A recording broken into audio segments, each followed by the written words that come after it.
Commençons avec le premier verbe. Bâtissez-vous, édifiez-vous, construisez-vous sur votre très sainte foi.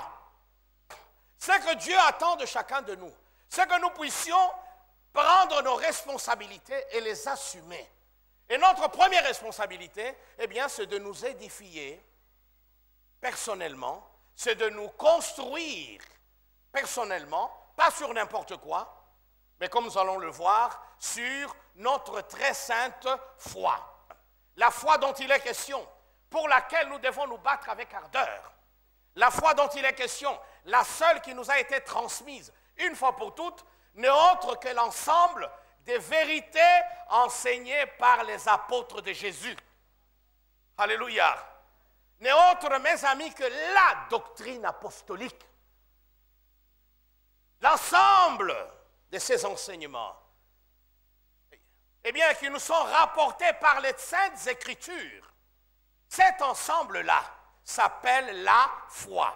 Donc, la foi ici a le sens de ce que l'on croit. Alléluia. Donc, ça veut dire qu'on peut croire beaucoup de choses. On peut avoir, une foi négative, parce qu'elle est fondée sur des enseignements qui ne viennent pas ou qui ne reflètent pas ceux des apôtres de Jésus-Christ. Gloire à Dieu. Alléluia. Paul, écrivant aux Éphésiens, leur a dit: vous avez été édifiés sur le fondement des apôtres et des prophètes. Éphésiens 2, 20. Vous avez été édifiés sur le fondement des apôtres et des prophètes. Et il ajoute, Jésus-Christ lui-même étant la pierre maîtresse. Alléluia. Quand on parle des apôtres, ce ne sont pas les apôtres d'aujourd'hui. Je voudrais que nous soyons au clair. Ce ne sont pas les apôtres d'aujourd'hui. Voyez-vous? Pas du tout. Il s'agit des apôtres du Christ. Alléluia. Ceux qui ont été témoins de la mort et de sa résurrection. C'est à qui il a laissé le flambeau évangélique. Ceux qui ont été les premiers à annoncer dans le monde que Jésus est Seigneur à la gloire de Dieu le Père. Alléluia. Que l'homme est justifié, non pas par les œuvres de la religion, les œuvres de la loi, mais plutôt par sa foi dans la personne et dans l'œuvre de Jésus-Christ.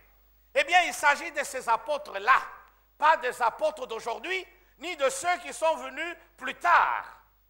Car le ministère d'apôtre ne s'est pas limité uniquement aux 12, mais les 12 ont une position, une place toute particulière dans le plan de Dieu.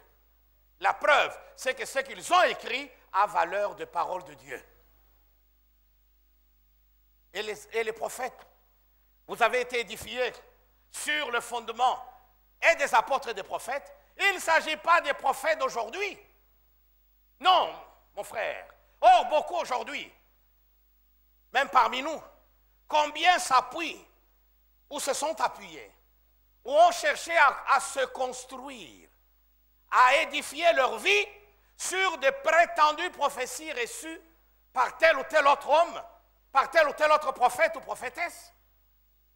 De tels propos, de telles prophéties, quelle que soit leur apparence spirituelle, plutôt leur apparence de vérité, si elles ne viennent pas du Seigneur, si elles ne reflètent pas l'enseignement des apôtres, eh bien ces prophéties-là, malgré leur bonne forme, sont d'origine démoniaque.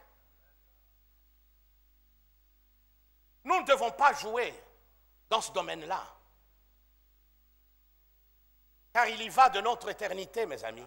Mes amis, faites très attention.